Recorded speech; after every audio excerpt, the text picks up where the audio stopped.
Assalamualaikum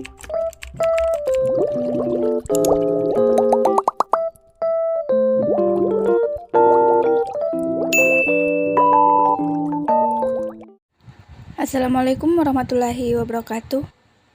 Pertama-tama marilah kita panjatkan puji syukur kehadirat Allah Subhanahu wa Ta'ala atas segala nikmat yang telah diberikan kepada kita semua. Salawat serta salam tak lupa kita kirimkan kepada junjungan kita Nabi Muhammad Sallallahu Alaihi Wasallam, Nabi yang telah membawa kita dari alam yang gelap menuju alam yang terang benderang. Baiklah, di sini saya akan menjelaskan sedikit tentang apa yang saya pahami dalam mata kuliah etika bisnis. Baiklah, pertama-tama kita akan melangkah ke pengertian sumber daya manusia. Pada umumnya ada 3 macam pengertian maupun definisi dari sumber daya manusia SDM, yaitu pertama, sumber daya manusia adalah manusia yang bekerja di lingkungan suatu organisasi, disebut personel, tenaga kerja, pekerja, atau karyawan. Kedua, sumber daya manusia adalah potensi manusiawi sebagai penggerak organisasi dalam mewujudkan eksistensinya. 3.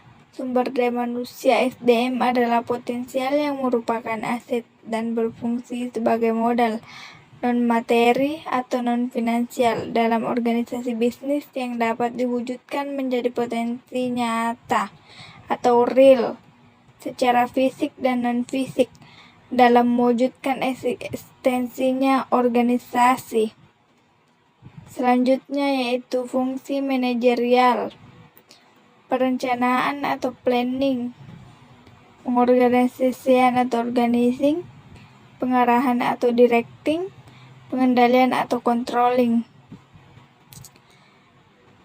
Selanjutnya fungsi operasional, pengembangan atau development, kompensasi atau compensation, pengintegrasian atau integration, pemeliharaan atau maintenance, pemutusan hubungan tenaga kerja atau separation.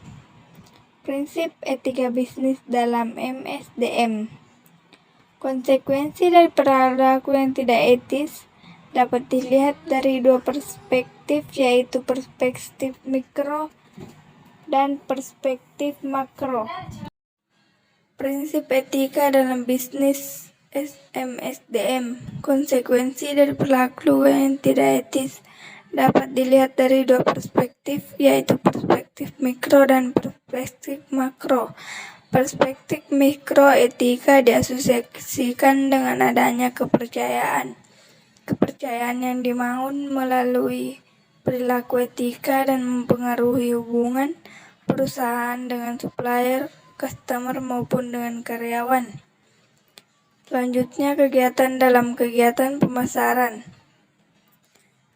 Etika produksi adalah seperangkat prinsip-prinsip dan nilai-nilai yang menegaskan tentang benar dan salahnya hal-hal yang dilakukan dalam proses produksi dalam penambahan nilai guna barang. Pemasaran merupakan kegiatan mempromosikan dan menyampaikan barang atau jasa ke para konsumen.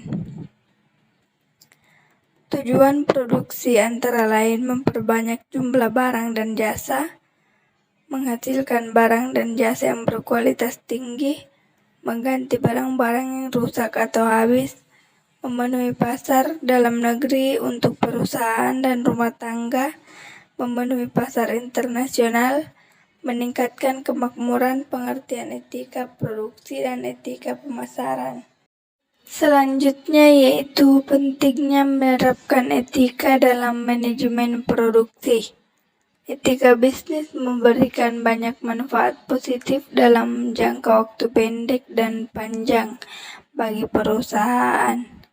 Kalau Anda sudah terbiasa menerapkan etika dalam keseharian, tentu tidak sulit untuk menerapkannya dalam berbisnis. Kuncinya adalah jangan sampai kegiatan bisnis Anda mengganggu kegiatan bisnis lain.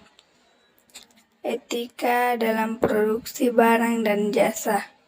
Kegiatan produksi berarti merupakan nilai manfaat atas suatu barang atau jasa. Produksi dalam hal ini tidak diartikan dengan membentuk fisik saja, sehingga kegiatan produksi mempunyai fungsi menciptakan barang dan jasa yang sesuai dengan kebutuhan masyarakat pada waktu, harga, dan jumlah yang tepat. Ada 3 faktor penting dalam melakukan kegiatan bisnis, yaitu pertama, keterbukaan, 2, kejujuran, 3, rendah hati,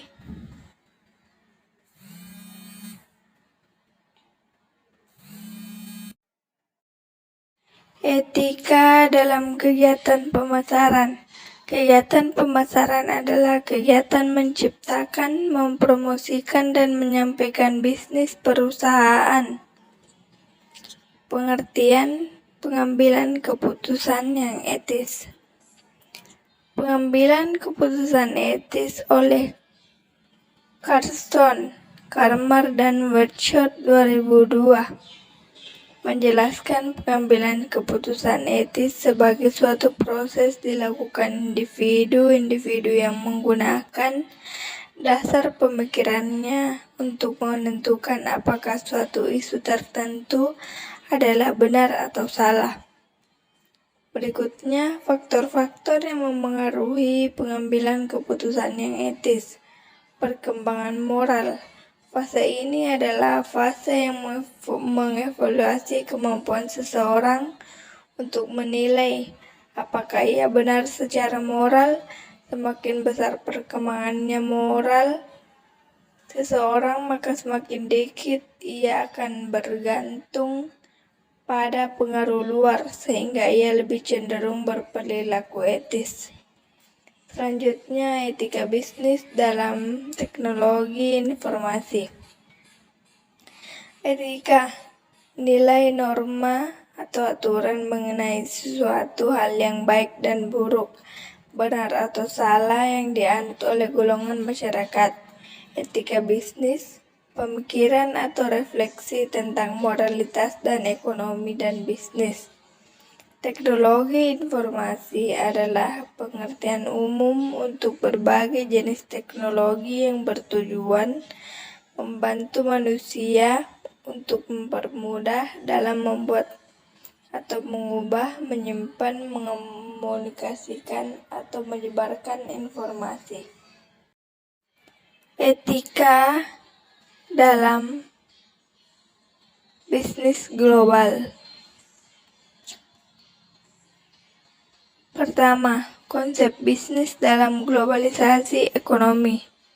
Ekonomi global atau globalisasi ekonomi. Istilah globalisasi secara sederhana dipahami sebagai proses pengintegrasian ekonomi nasional bangsa-bangsa ke dalam satu sistem ekonomi global. Proyek-proyek pekerjaan secara globalisasi terjadi ketika disetujuinya pemberlakuan secara global suatu mekanisme perdagangan melalui penciptaan kebijakan free trade. Dalam bulan April tahun 1994, isi dan perjanjian tersebut dikenal dengan nama GATT, General Agreement on Tariff and Trade.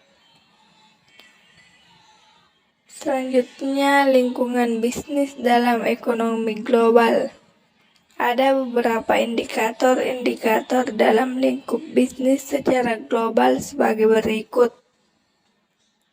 1. Menjamurnya jumlah pesaing baru. 2. Tekanan-tekanan untuk meningkatkan kualitas dan produktivitas. 3. Kesempatan-kesempatan baru. 4. Deregulasi. 5. Keragaman tenaga kerja. 6. Sosial, politik, hukum. Selanjutnya, norma moral dan etika bisnis global. Etika dunia usaha dan etika bisnis dalam pembangunan tidak terlepas dari pembahasan. kita mengenai perilaku stakeholder-nya, yaitu perilaku pelaku ekonomi dan bisnis, pemerintah, dan masyarakat dengan nilai-nilai dalam dunia usaha, keanekaragaman, serta kelembahaannya. Selanjutnya yaitu materi etika bisnis dalam manajemen keuangan dan akuntansi. Definisi manajemen keuangan. Manajemen keuangan adalah manajemen yang mengaitkan pemerolehan, eksekusi, pembiayaan atau pembelanjaan finansial, dan manajemen aktiva dengan tujuan secara menyeluruh dari suatu perusahaan. Manajemen terhadap fungsi keuangan adalah semua kegiatan atau aktivitas perusahaan yang bersangkutan dengan usaha mendapatkan dana yang dibutuhkan oleh perusahaan menggunakan dana tersebut seefisien mungkin. Bagian selanjutnya, fungsi-fungsi manajemen keuangan. Adapun fungsi-fungsi dari manajemen keuangan adalah sebagai berikut. Yang pertama, fungsi penggunaan dana atau allocation of fund terbagi menjadi 4 bagian, yaitu pertama, keputusan investasi, capital budgeting, investment dedication, pembelajaran aktif, bagaimana menggunakan dana secara efisien, alokasi ke AL dan AT aktiva real. Kedua, fungsi mendapatkan dana atau raising dedication option of funds terbagi menjadi 4 juga. Terdiri dari keputusan pembelanjaan atau financial dedication, pembelanjaan pasif, bagaimana memperoleh dana yang paling efisien, murah, tercermin di neraca sisi pasifah. Masih dalam manajemen keuangan, yaitu manajemen keuangan dalam perkembangannya telah berubah dari studi yang bersifat deskriptif menjadi studi yang meliputi analisis dan teori yang normatif.